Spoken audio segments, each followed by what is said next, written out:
Buenos días, va mi saludo desde Perú para todo Uruguay. Quiero agradecer a Cerezo CES por haberme invitado a este importante primer Congreso Internacional de Educación Inclusiva allá en ese país hermoso, Uruguay. Hoy les voy a compartir sobre qué es educación inclusiva. Según Melancon, dice que la educación inclusiva es un proceso. Y efectivamente, quienes hacemos prácticas inclusivas sabemos que es así. ¿Por qué? Porque nuestra aula, nuestra escuela constantemente se está renovando y los docentes, los directivos, toda la comunidad educativa tiene que estar dispuesta a encontrar las respuestas a las necesidades e intereses de nuestros estudiantes. Y por supuesto, aunque hay estudiantes que están incluidos en nuestras aulas que tienen alguna discapacidad y aún teniendo ellos el mismo diagnóstico, son totalmente diferentes. Y ahí está el reto del docente, está el reto de la escuela, dar respuestas pertinentes a las necesidades de aprendizaje y a sus intereses. ¿Y por qué? Porque esa es una actitud humana que todos debemos estar dispuestos a atender porque es un reto que nos ayuda a crecer y a formar una sociedad justa, humana, solidaria, donde la prioridad es el ser humano. Hacer educación inclusiva es optar por el respeto a la persona, por el respeto a su vida y por tener fe en que es capaz de lograr muchos aprendizajes que los pueda aplicar a su vida, permitiendo esto que sean personas independientes, que se valgan para sí mismas y que sean útiles a la sociedad. En la educación inclusiva nosotros podemos ver cómo se desarrollan, cómo se ponen en práctica los valores, como la solidaridad, el respeto, la tolerancia, la responsabilidad, el amor al prójimo. Y la escuela, pues, es un escenario valioso donde se pueden poner en práctica todos los valores. No solamente saberlos de forma teórica, sino vivirlos, que es lo más importante y que tanta falta nos hace en la sociedad. Es importante que nosotros tengamos una capacidad reflexiva como docentes para ser capaces desde nuestro actuar pedagógico dar respuestas pertinentes a sus necesidades de aprendizaje. Y para lograr esto tenemos que trabajar en equipo, la familia, la escuela y la comunidad. ¿Por qué? Porque tenemos que hacer una comunicación constante y constructiva en bien de todos nuestros estudiantes. En el caso de los docentes, tenemos que estar muy atentos cuáles son sus necesidades de aprendizaje. ¿Para qué? Para nosotros, pedagógicamente, ofrecerles recursos de aprendizaje a través de estrategias de enseñanza que sean adecuadas para que puedan aprender con mayor facilidad. Ya que estos estudiantes, claro que pueden aprender y llegan a aprender mucho. El detalle está en que el docente asuma el reto de ofrecer las mejores estrategias de enseñanza y favorecer las mejores estrategias de aprendizaje para que puedan ellos tener aprendizajes tener progresos en sus aprendizajes. Para esto, yo les había dicho que era importante estar comunicados como comunidad educativa. Y por supuesto que sí. Nosotros tenemos que hacer un trabajo importante y potente con la familia, sensibilizar a la comunidad. ¿Y para qué? Para crear una cultura inclusiva. ¿Y qué es una cultura inclusiva? Una cultura inclusiva es aquella que se vive, que se da desde que el estudiante, la familia ingresa a la escuela. Y ellos se sienten acogidos, se sienten respetados y sienten que realmente van a formar parte de esta gran comunidad educativa. Solamente si nosotros podemos ver que se vive una cultura inclusiva, podemos decir que hay una coherencia en aquellas políticas educativas que seguramente deben estar contenidas en los documentos de gestión y que se ponen en práctica cuando se trabaja la cultura.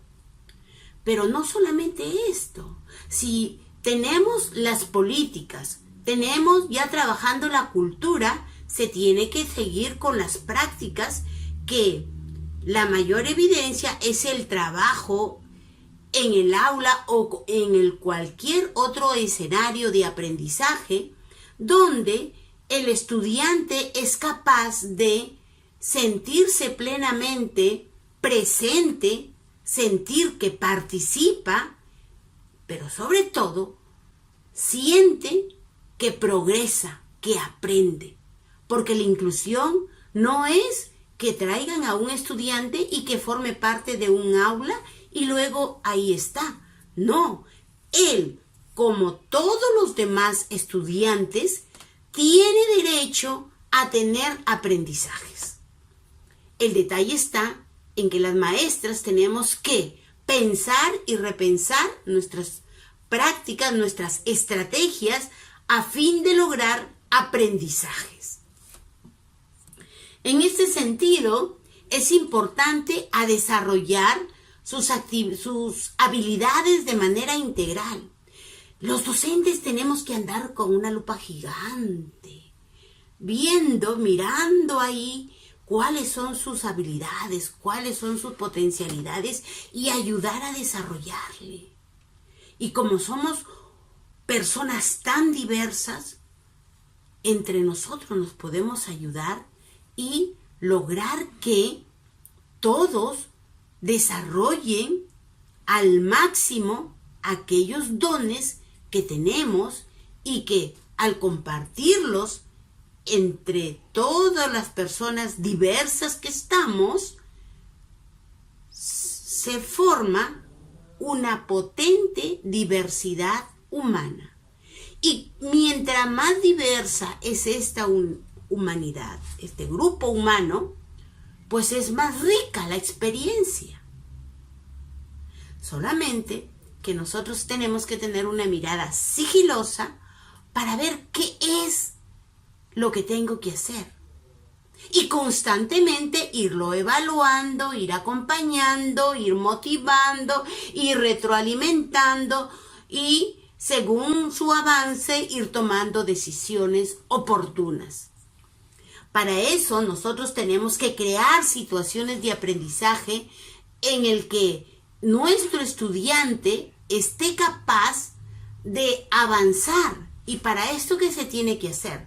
Se tiene que saber todos sus saberes previos y en base a todos los saberes previos vamos a ser capaces nosotros como profesionales de construir nuevos aprendizajes.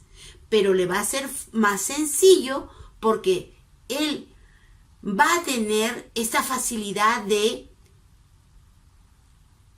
hacer este engranaje, ya que lo que él sabe le va a permitir ir construyendo nuevos aprendizajes. En este sentido, el que un estudiante esté ubicado en una aula regular con estudiantes de su edad, es algo que les va a ayudar mucho, porque van a tener modelos para su aprendizaje, van a tener modelos sociales, y es más, sus amigos de la misma edad van a ser los mejores modelos, las mejores ayudas para que puedan fortalecer estos aprendizajes. ¿Y saben por qué? Porque hasta el tamaño, hasta el lenguaje, hasta las actitudes, las mismas palabras que ellos usan, les facilita para que puedan ir aprendiendo. Y para eso nosotros tenemos que tener mucho cuidado, por ejemplo, en el aula de una escuela, se tiene que tener pocos distractores, o mejor dicho, ningún distractor, sino que el aula esté decorada de manera adecuada, con los productos que los mismos estudiantes hacen, y no poner exageradamente adornos o serpentinas o cortinas que, lejos de ayudar al estudiante, le genera distracción, y un estudiante, al tener distracción, no puede avanzar en sus aprendizajes. Otro detalle que tenemos que tener en cuenta es que nuestros estudiantes con alguna discapacidad tienen que realizar actividades de acuerdo a su proceso, de acuerdo a su ritmo, de acuerdo a su estilo, como lo hacen los otros compañeros. Pero claro, en el caso de ellos tenemos que tener mucho cuidado en las ayudas, en las estrategias. De ahí que nosotros tenemos que tener atención en la cantidad, en la calidad, en la forma de presentar las actividades.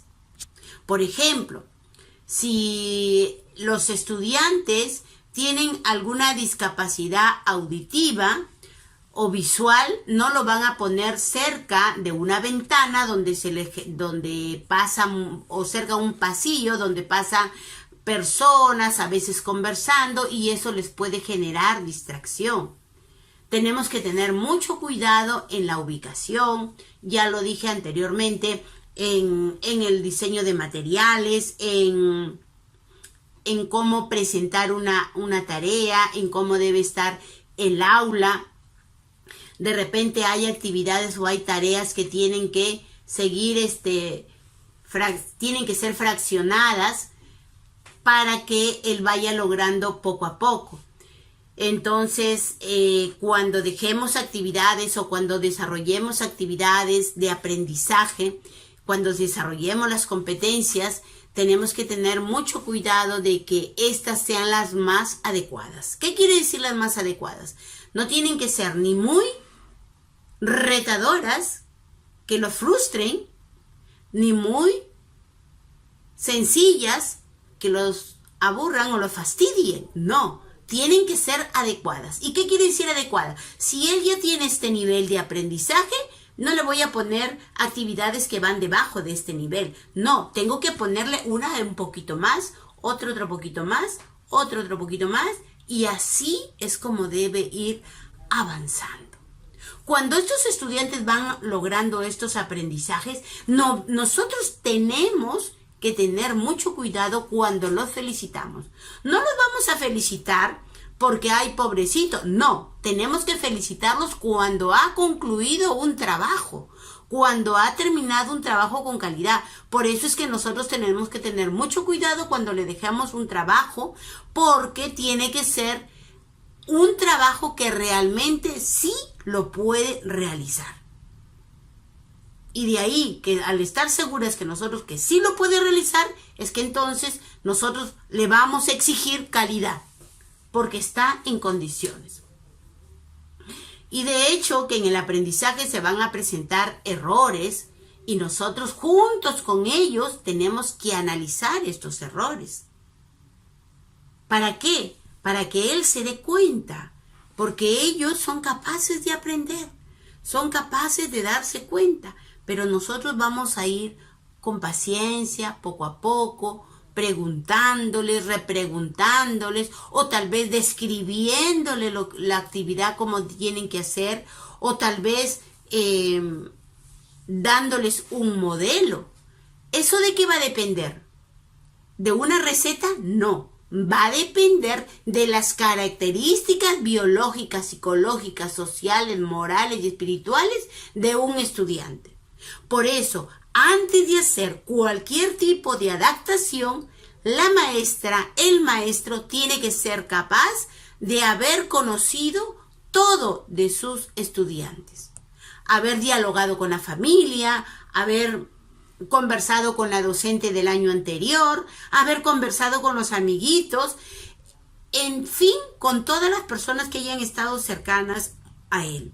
¿Para qué? Para esa información nos permite y nos facilita a nosotros conocerlo. Entonces nosotros ya vamos previamente preparadas para ofrecerle oportunidades significativas de aprendizaje. En algún momento, de repente, estos estudiantes van a necesitar algún tipo de ayuda. Esa ayuda nosotros no lo vamos a hacer tan evidente. Tiene que ser de una forma discreta y evitando la sobreprotección.